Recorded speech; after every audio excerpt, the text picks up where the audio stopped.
ओम नमः शिवाय। पूर्णमासी व्रत कथा। जय भोलेनाथ। श्री गणेशाय नमः। द्वापर युग में एक समय की बात है कि यशोदा जी ने श्री कृष्ण से कहा, हे कृष्ण, तुम सारे संसार की उत्पत्ति करता हो, पोषक तथा उसके संहार करता हो। आज कोई ऐसा व्रत मुझसे कहो जिसके करने से मृत्युलोक में स्त्रियों को विधवा होने का भय न रहे तथा यह व्रत सभी मनुष्यों की मनोकामना पूर्ण करने वाला हो। श्री कृष्ण कहने लगे, हे माता, तुमने अति सुंदर प्रश्न किया है।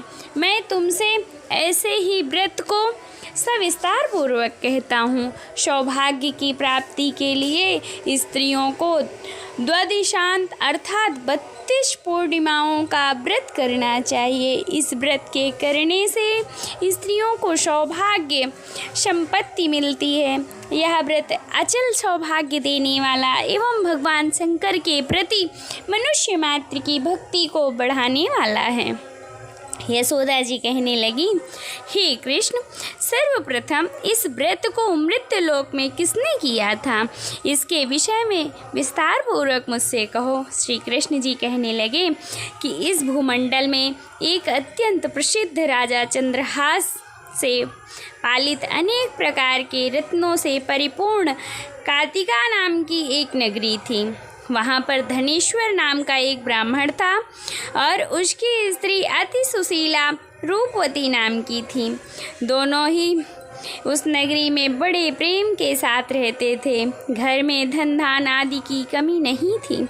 उनको एक बड़ा दुख था कि उनके कोई संतान नहीं थी। इस दुख से वह अत्यंत दुखी रहते थे। एक समय एक बड़ा तपस्वी योगी उस नगर में आ गया। वह योगी उस ब्राह्मण के घर को छोड़कर अन्य सभी घरों से भिक्षा लाकर भोजन किया करता था। रूपवती से वह भिक्षा नहीं लिया करता। उस योगी ने एक दिन रूपवती से भिक्षा ना लेकर किसी अन्य घर से भिक्षा लेकर गंगा किनारे जाकर भिक्षा अन्य को प्रेम से खा रहे थे कि धनेश्वर ने योगी का यह सब कार्य किसी प्रकार से देख लिया। अपनी भिक्षा के अनादर से दुखी होकर धनेश्वर योगी जी से बोले, महात्मन, आप सब घरों से भिक्षा लेते हैं परंतु मेरे घर की भिक्षा कभी नहीं लेते, इसका कारण क्या है? योगी जी कहने लगे कि निपुत्री के घर की भीख पतितों के अन्न के तुल्य होती है और जो पतितों का अन्न खाता है वह भी पतित हो जाता है। चूँकि तुम निपुत्री हो अतः पतित हो जाने के भय से मैं तुम्हारे घर की भिक्षा नहीं लेता हूँ।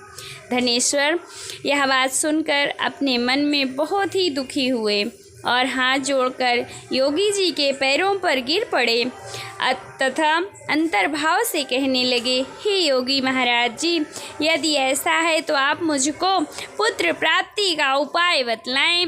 आप सर्वज्ञ हैं, मुझ पर अवश्य ही यह कृपा कीजिए। धन की मेरे घर में कोई कमी नहीं है परंतु मैं पुत्र न होने के कारण अत्यंत दुखी हूँ। आप मेरे इस दुख को हरण करें, आप सामर्थ्यवान हैं। यह सुनकर योगी जी कहने लगे, हे ब्राह्मण, तुम चंडी की आराधना करो। घर आकर उसने अपनी स्त्री से सब वृत्तांत कहा और आप तप के निमित्त वन में चले गए। वन में जाकर उन्होंने चंडी की उपासना की और उपवास किया।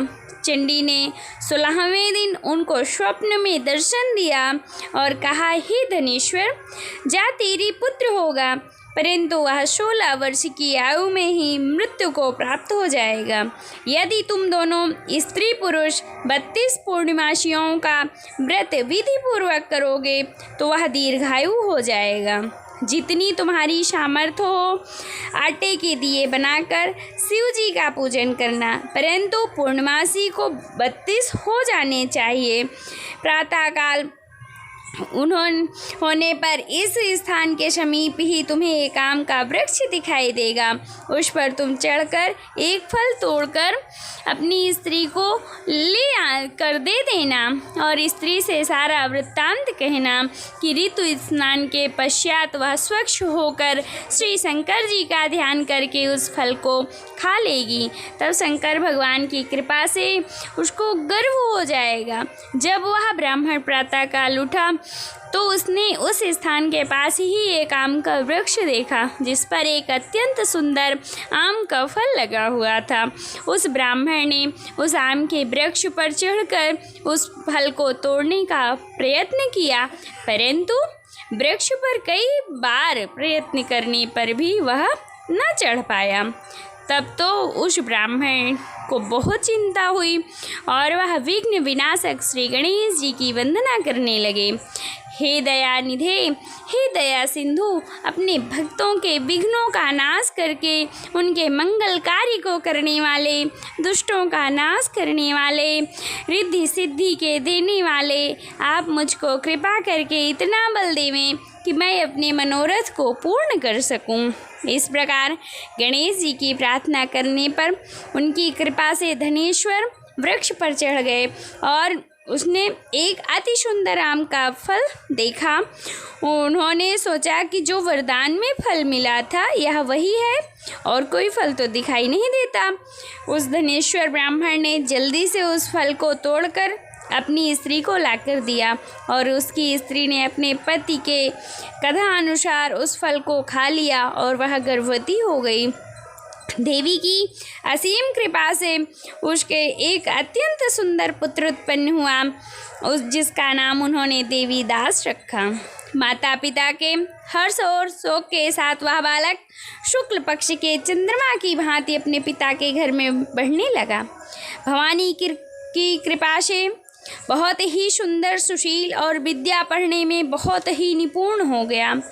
दुर्गा माता जी की कृपा से वह दोनों पति पत्नी श्री 32 पूर्णमासी का व्रत रखना प्रारंभ कर दिया जिससे उसे पुत्र की दीर्घायु वाला हो जाए। 16वां वर्ष लगते ही देवी दास के माता पिता को बड़ी चिंता हो गई कि कहीं उनके पुत्र की इस वर्ष मृत्यु न हो जावे। इसलिए उन्होंने अपने मन में विचार किया कि यदि यह दुर्घटना उनके सामने हो गई तो वे इसे कैसे सहन कर सकेंगे।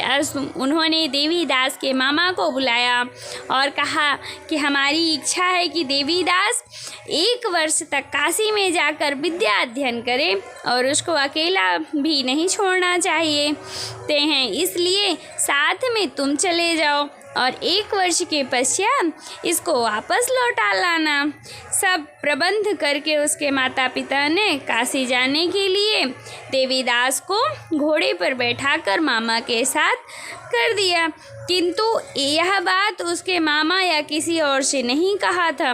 धनेश्वर ने सपत्नीक अपने पुत्र की मंगल कामना तथा दीर्घायु के लिए भगवती दुर्गा की आराधना और पूर्णिमासियों का व्रत करना प्रारंभ कर दिए। इस प्रकार बार 32 पूर्णिमासी का व्रत पूरा किया। कुछ समय पश्चात एक दिन वहाँ दोनों मामा और भांजा मार्ग में रात्रि बिताने के लिए किसी ग्राम में ठहरे हुए थे।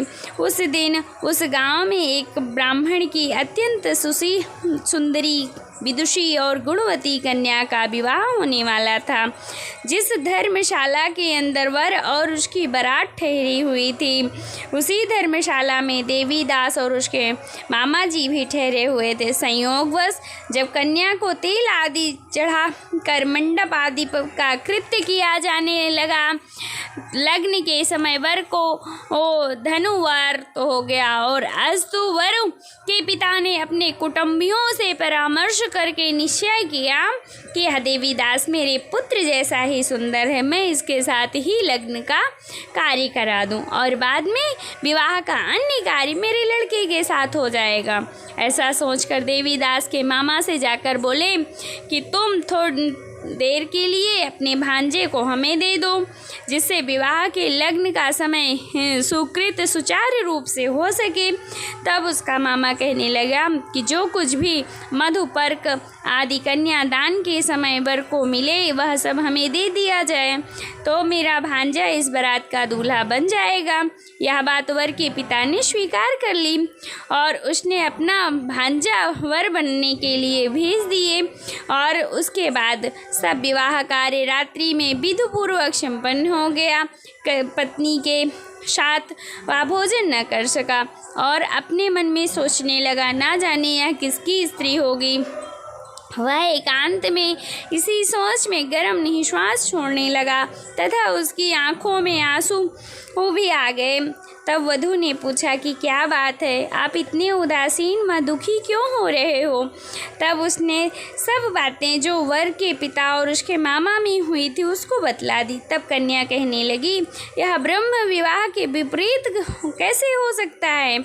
देव, ब्राह्मण और अग्नि के सामने मैंने आपको ही अपना पति बनाया है, इसलिए आप ही मेरे पति हैं।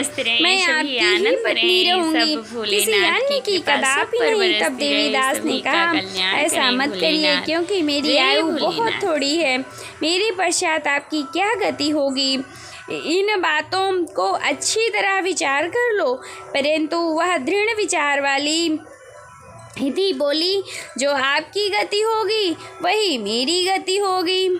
हे स्वामी आप उठिए और भोजन करिए, आप निश्चय ही भूखे होंगे। इसके बाद देवीदास और उसकी पत्नी दोनों ने भोजन किया तथा शेष रात्रि भर वे सोते रहे। प्रातःकाल 4 बजे देवीदास ने अपनी पत्नी को 3 नगों से जड़ी अंगूठी दी और एक रुमाल दिया। बोले, हे प्रिय, इसे लो और संकेत समझकर स्थित चित्त हो जाओ। मेरा मरण और जीवन जानने के लिए एक पुष्प वाटिका बना लो, उसमें सुगंधित वाली एक नवमल्लिका लगा लो, उसको प्रतिदिन जल से सींचा करो और आनंद के साथ खेलो कूदो तथा उत्सव मनाओ। जिस समय और जिस दिन मेरा प्राणांत होगा ये फूल सूख जाएंगे और जब ये फिर हरे हो जावें तो जान लेना कि मैं जीवित हूँ।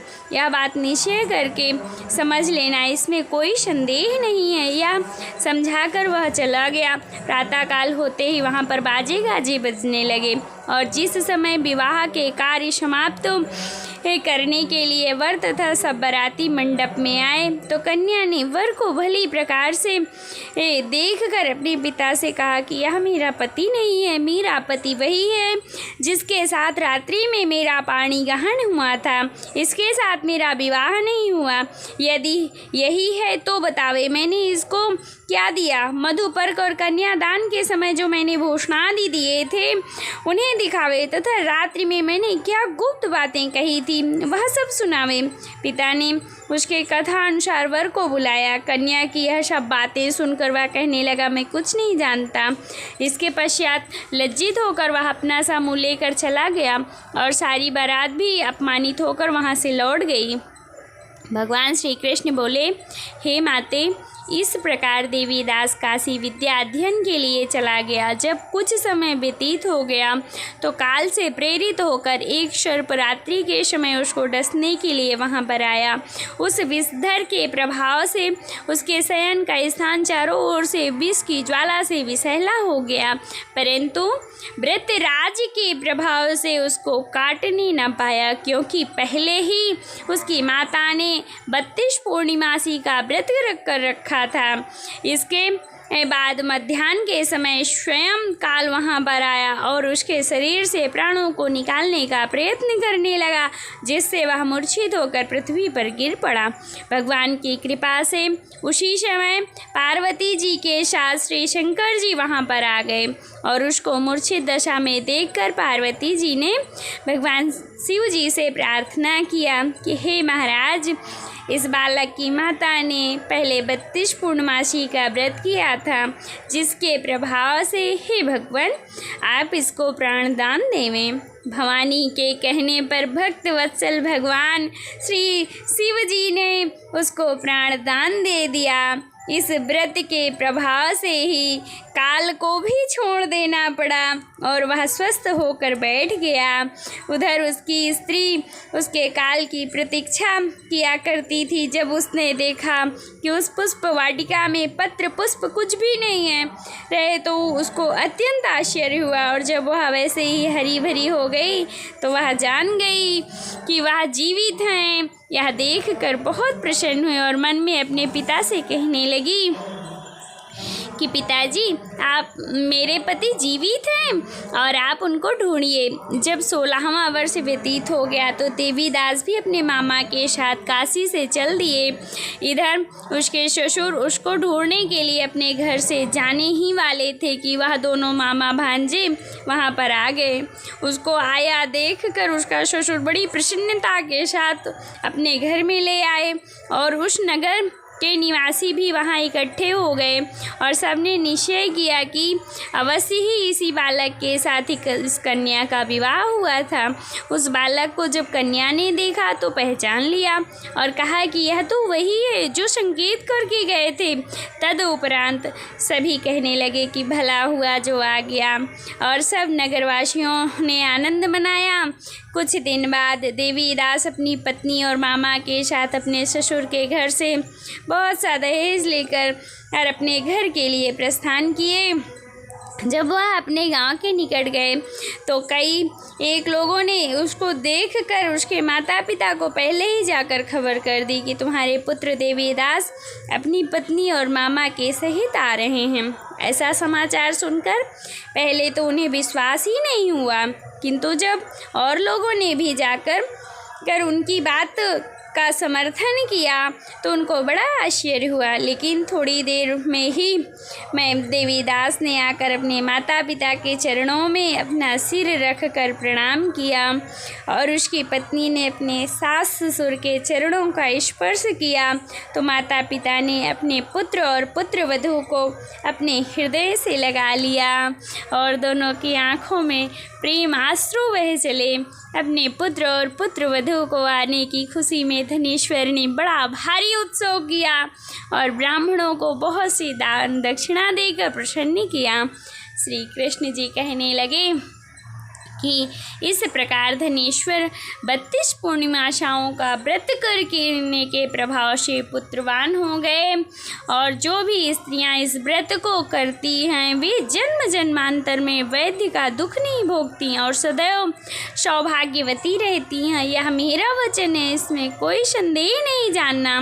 यह व्रत पुत्र पौत्राओं को देने वाला तथा संपूर्ण मनोकामनाओं को पूर्ण करने वाला है। 32 पूर्णिमासी के व्रत करने से व्रती की सभी इच्छाएं पूर्ण होती हैं, भगवान शिव जी की कृपा से पूर्ण हो जाती हैं। बोलिए भोलेनाथ की जय। भोलेनाथ सब पर कृपा करें और सबकी इच्छा पूर्ण करें। बोलिए भोलेनाथ की जय। आइए आरती करते हैं भोलेनाथ की जय। श्री गणेश जी की जय। हे दीन बंधु दयाल शंकर जानी जने अपनाइए, भवधार पार उतार मोको निज समीप बसाइए। जाने अजाने पाप मेरे तिन्हीं आप नसाइए, कर जोरी जोरी निहोरी मांगो बेगी दरस दिखाइए। देवी सहाय सुनाय शिव को प्रेम सहित जो गाम की, जगयोनि से छुटे जात ते नर, अति सदा सुख पावहीं। बार बार विनती करूं धरहूँ चरणी परिमात, निज पद भक्ति भाव मोहि देऊ मापतिनाथ। शिव समान दाता नहीं विपद विदार निहार, लज्जा मेरी राखियो नंदी के असवार। जय भोलेनाथ। ओम जय शिव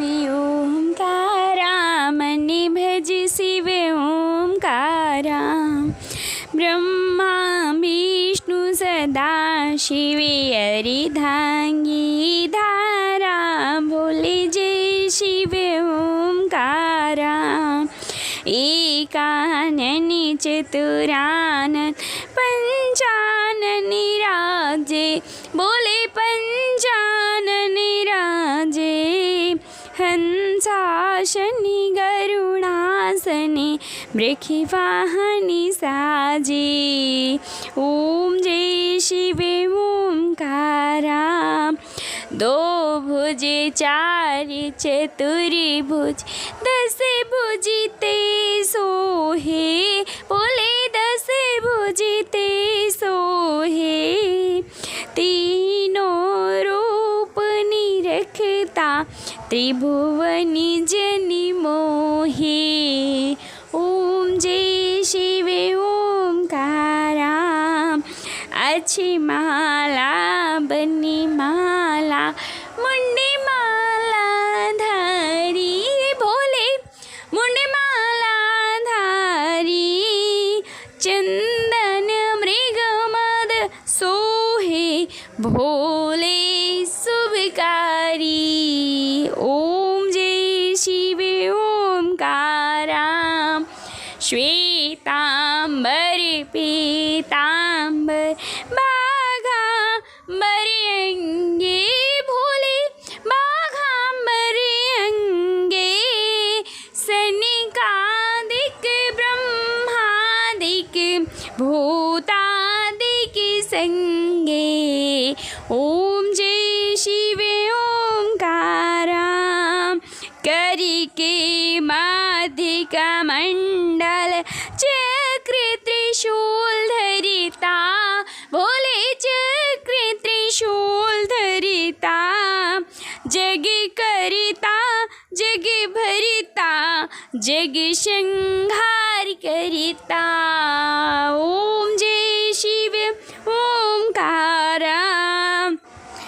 ब्रह्मा विष्णु सदा शिव, जानत अविवेका, बोले जानत अविवेका। प्रणवाक्षर के मध्य, ये तीनों एका। ओम जय शिव ओंकारा। त्रिगुण शिव जी की आरती, जो कोई जनी गावे, बोले प्रेम सहित गावे। ज्येष्ठानंद आनंद घर, सुनिश्चय पावे, भोले मन वांछित फल पावे। कहत शिवानंद स्वामी, भजत हरि हरि स्वामी, मन वांछित फल पावे। ओम जय शिव ओंकारा। बोलिए गंगाधर भोलेनाथ की जय, उमापति महादेव जी की जय, शिव परिवार की जय। जय भोलेनाथ।